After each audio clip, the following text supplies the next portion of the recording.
Hi, and thank you guys for watching today. I am with my favorite lender, Shelley. Hi. We're going to talk about buying and selling a home at the same time when it comes to the mortgage process. Thanks, Shelley, for joining me today. You're welcome. So tell us, where do you want to see them take that process? So the process would be started before putting the for sale sign in the yard, because we want to make sure what you're showing to that buyer, that new buyer, that they would be able to pre-qualify for it. So I would ask that they fill out a loan application, which can be done very easily online, and also ask for documentation. So I like to see their paycheck stubs, their tax returns, their W-2s, bank statements, so that I can see where their funds would be coming from, their money would be coming from. And then also at that pre-approval process, I would make sure that they can qualify for both house notes to move along. I think one thing that affects that the most is the debt to income ratio. Sure. So how do we look at debt to income ratio when we're buying a home and selling it at the same time? So debt to income ratio is going to be very important, especially if you do not want to sell your current home prior to buying the new home.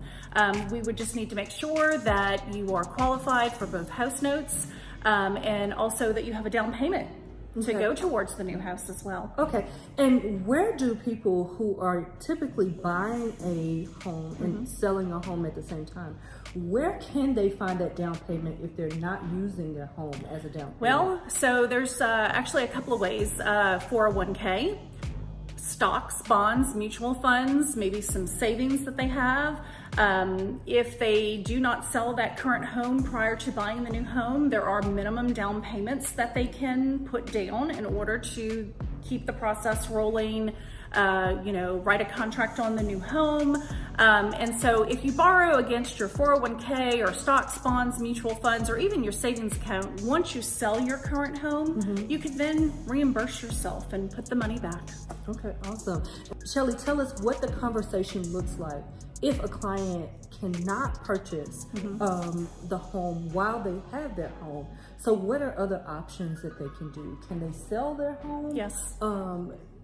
I know that I've done offers contingent upon selling a home, but what does that conversation look like with a client that can't afford two mortgages at the same time? So one option would be to sell their home. And then of course you'd have to, go in, tell them what it's worth, so we know how much equity they would have based on selling that and what they would have for the next home. So selling would be a great option. Okay. The second option would be also maybe they are upgrading, and so they want to keep the home that they first originally bought.